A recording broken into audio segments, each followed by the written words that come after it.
뭐 주거권 운동이라고 하죠. 애초에는 특히 서울에서 이 도시개발에 맞선 철거민들의 투쟁, 이런 싸움들과 함께 연대하는 운동들을 해오면서 개발에 맞선 의제들과 관련돼서 좀 활동을 하고, 그러면서 이 한국의 도시개발이 결론적으로는 우리의 주거권을 빼앗아온 역사다라는 것을 가지고 좀 사람들과 이야기 나누는 자리가 많이 있었고, 그래서 오늘 또 이 자리에 오게 된 것 같습니다. 저에게 허락된 총 2시간 중에 앞에 1시간여 정도를 좀 강의를 진행하고, 또 질의응답을 듣도록 갖는 시간을 갖겠습니다. 오늘 강의 제목은 투기가 아닌 기본권으로서의 주택 공공성입니다. 물론 주최하시는 쪽에서 정해주신 제목이기도 하지만, 제가 얘기하고자 하는 것도 결국은 기본권으로서의 그러니까 주거권이라고 하는 거죠. 여전히 한국 사회에서 좀 낯선 권리의 언어이기도 한 이 주거권에 대한 이야기를 좀 해보려고 합니다. 사실 기본권이라는 게 인간이면 인간답게 살기 위해 꼭 필요한 권리들인 거잖아요.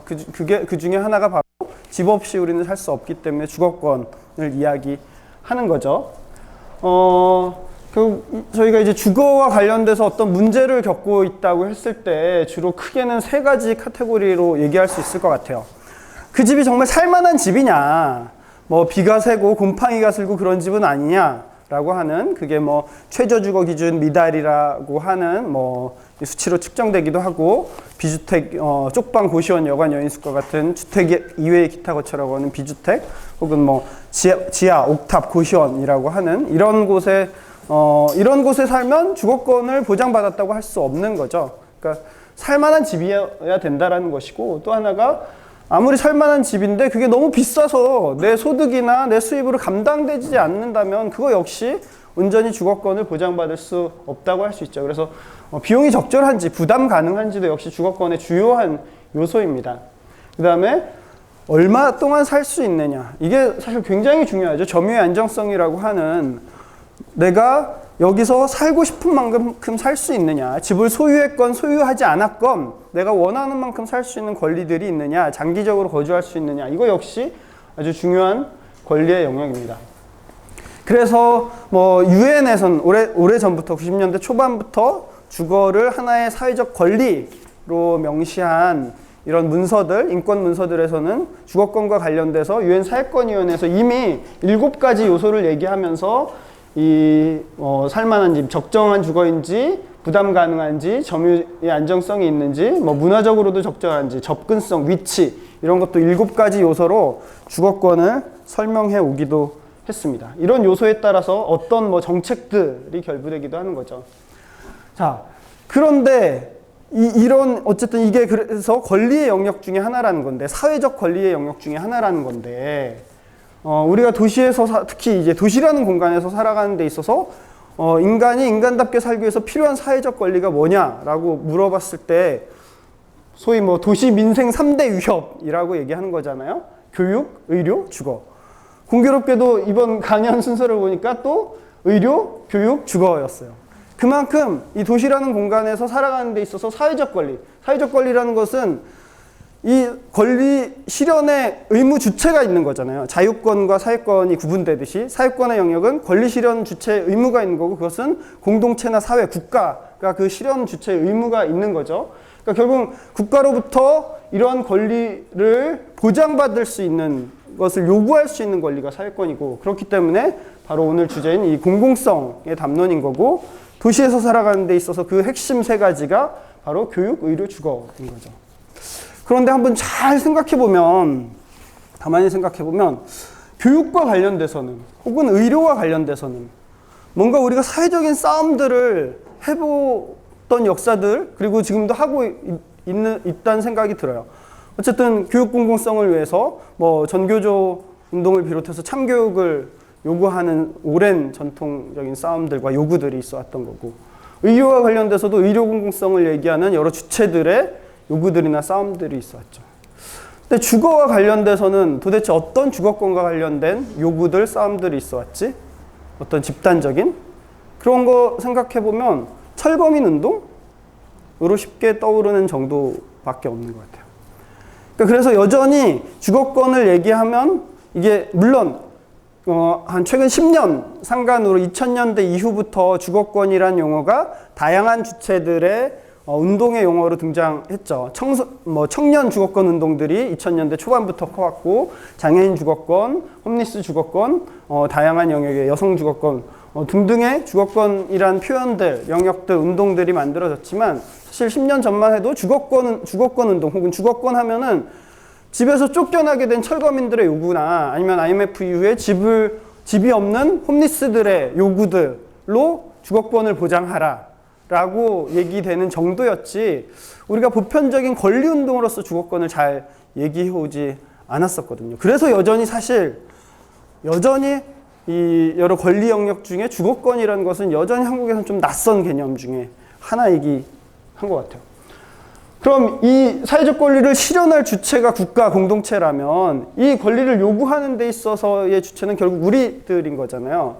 특히 어쨌든 사회변혁이나 사회운동에 있어서 그 요구의 주체의 가장 중요한 역할을 하는 게 노동자 운동인 건데, 어쨌든 뭔가 아까 얘기했듯이 교육과 관련돼서는 전교조 운동이 있었고, 의료와 관련돼서는 의료 관련된 노동자들이 의료 공공성을 요구하는 운동들이 있었는데, 주거와 관련돼서 사실 그 영역이 잘 우리가 떠오르지 않는 거죠.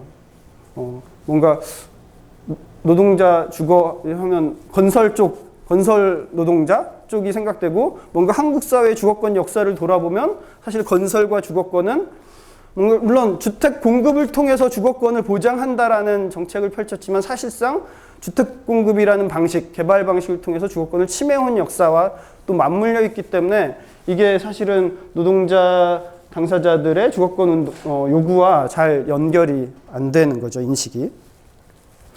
2018년 재작년에 유엔 주거권 특별보고관 라일라니 파라라고 하는 사람이 한국을 공식 방문해서 주거권 조사를 했어요.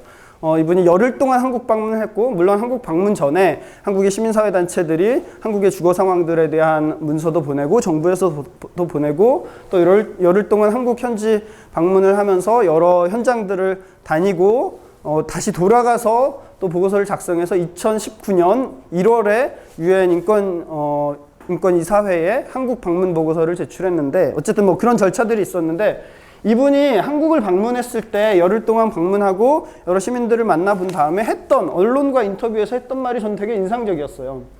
한국 시민들은 하루하루 살아가면서 주거권을 주장할 수 있다는 인식조차 없다는 것을 느꼈다. 이게 어떤 맥락이었냐면, 이분도 그런 말씀을 하셨죠.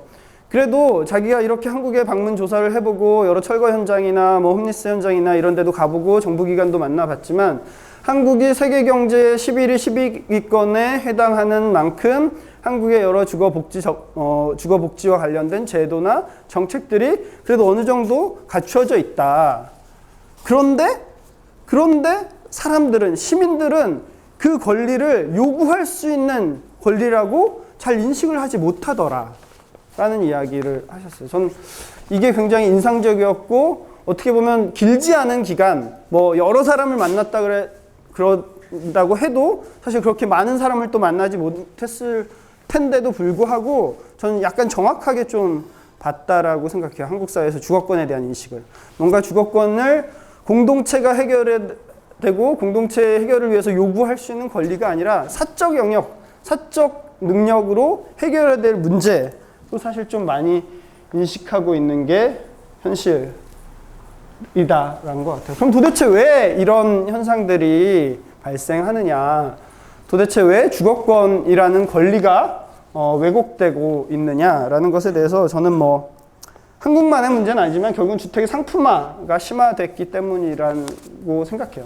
그러니까 집은 사는 것이 아니라 사는 곳이다 라는 말 많이 들어보셨죠. 근데 제가 이제 서울의 은평구에 살고 있는데, 은평구가 원래 재개발 한참 막 하려다가 2010년대 중반 이후 부동산 경기 침체되면서 다 멈춰지고 해제되고 막 이런 데들이 많잖아요. 그러다 보니까 요즘은 덜한데 한동안은 또 거기 막 빌라 같은 것들 엄청 또 막 짓고 그랬어요. 그러니까 그런 지어진 빌라를 분양하기 위해서 전봇대에 이런 분양 광고들이 많이 붙어 있었는데, 거기 분양 광고 중에 집은 사는 곳이 아니라 사는 것입니다, 이렇게 아예 광고를 하는 전단지가 붙어 있기도 했었거든요. 우리가 아무리 뭐 집은 사는 곳이라고 말하지만 한국 사회에서 집은 사는 것이처럼 여겨지고 있는 거죠. 이게 뭔가 사회적으로 해결해야 될, 주택 문제라는 걸 사회적으로 해결해야 될 문제라기보단 개인의 생존 전략으로서 접근이 되고 있죠. 요즘은 덜하지만 사실 뭐 불과 몇 년 전만 해도 TV에서 연예인들이 나와서 재테크를 자랑하는 방식으로 집을 몇 채 사고 이런 것들을 막 자랑처럼 얘기했었잖아요. 그게 자랑으로 여겨지는 사회였던 거죠. 그처럼 굉장히 좀 상품화가 심화되고 있고 사회적인 해결 방식보단 개인의 능력으로 해결하는 방식들이 더욱더 택해졌다. 이것은 사실 그 역사적으로 그런 과정들이 또 있기도 했었죠.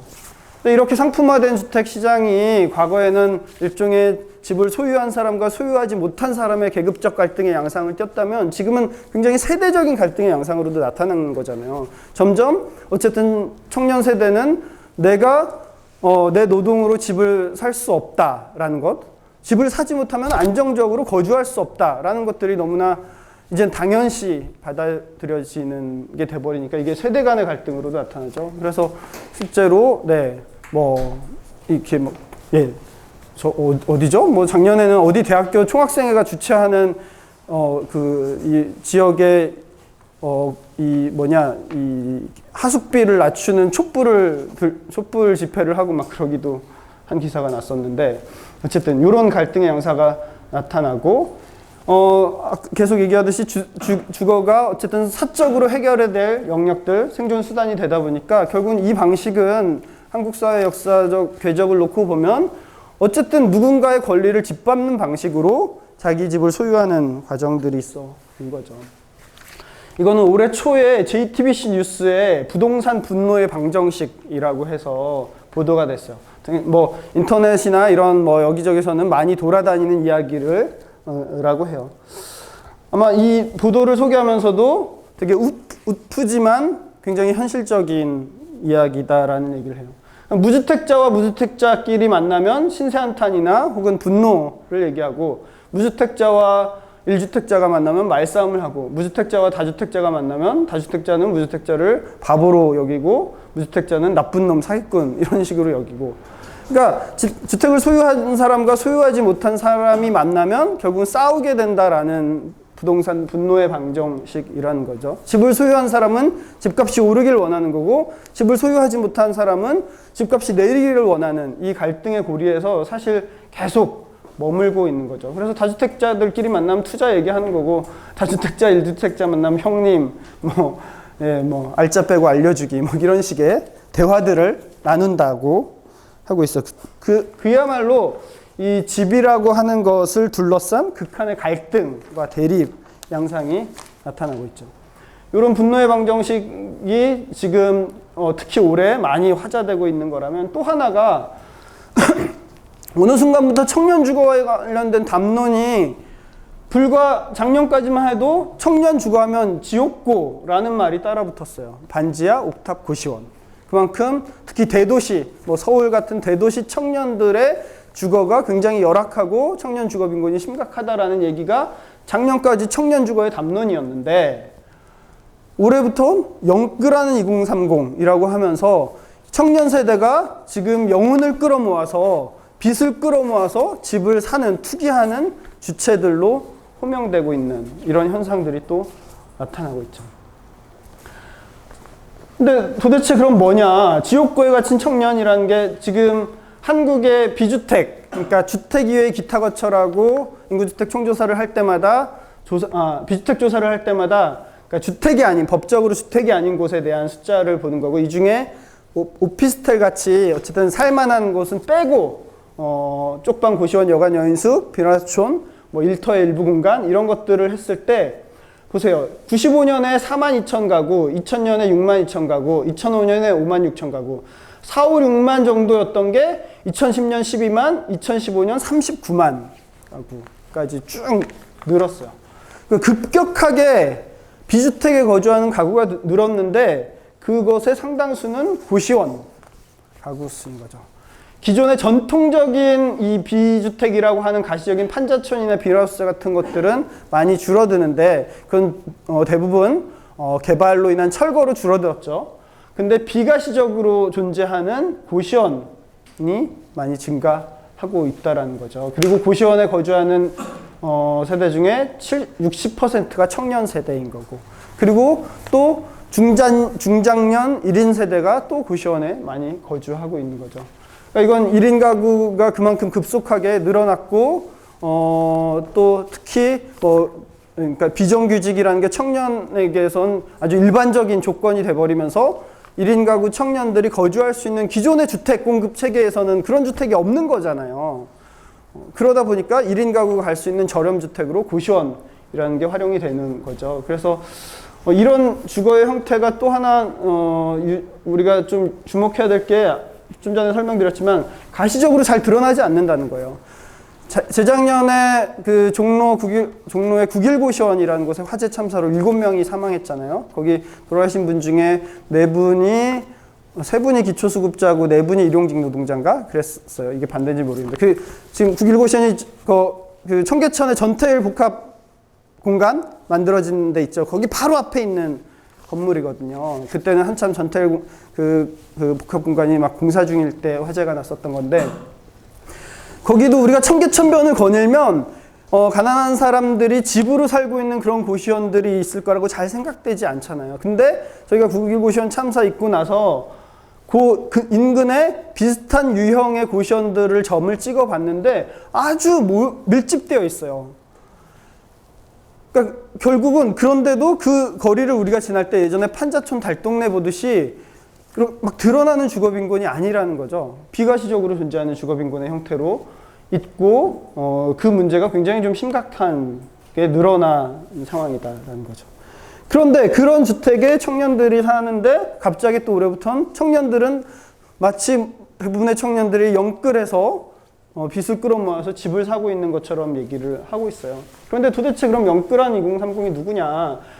그러니까 주로 이게 지금 서울에서 2030들이 집을 사고 있다라는 얘기인 거잖아요. 근데 올해 상반기 서울 아파트 평균 매매가가 7억 6천만 원이에요. 그래서 그 20대의 전체 20대 전반이 지금 거의 지금 집을 안 사면 우리 뭐라 그러죠? 이생 집망이라 그러나요? 우리 생에 집 사기는 글렀다. 뭐든지 끌어모아서 사자라고 달려드는 것처럼 언론에서 보도되지만, 사실 언론에서 보도되는 사례들을 보면 뭔가 이게 잘 안 맞아요. 그래서 보니까 실제로 20, 30대 중위값 가장 중간에 있는 사람이 어떠냐. 20대 같은 경우는 월세에 비혼에 연소득 3,200만 원 그리고 자산 230만 원이 전부인 사람들이 20대 딱 중위값에 있는 사람들이에요. 30대 중위값은 결혼을 했고 자가가 있지만 부채가 8천만 원이 돼서 순자산은 한 8천만 원 정도인 사람들.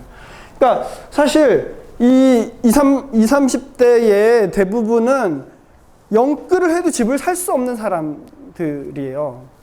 그럼 도대체 이건 뭐냐? 결국 영끌의 실체는 예를 들어서 부부 합산 소득으로 연소득 1억 가까이 되거나, 아니면 결국은 자기 자산이 충분히 있어야지 가능한 거거든요. 그럼 2030에서 자기 자산이란 건 결국은 이런 형태죠. 이게 얼마 전 한겨레 만평으로 나온 건데, 영끌의 실체라고 해서 부모 세대의 증여를 통해서 집을 사는 거거든요. 어쨌든 현 정부에서 다주택자 규제 강화 정책을 계속 핀셋 정책이지만 발표했던 거잖아요. 그러면서 내년 6월까지 다주택자들이 집을 팔지 않으면 세금이 높아지니까 올해 그 다주택자들이 내가 세금을 내느니 이 집을 자식들한테 증여하는 방식으로 거래를 하고 있는 거거든요. 그렇게 해서 2030의 주택 매매가 늘어나고 있는데, 마치 지금 전반적인 2030의 일종의 현상인 것처럼, 패닉바이인 것처럼 또 얘기가 되고 있어요.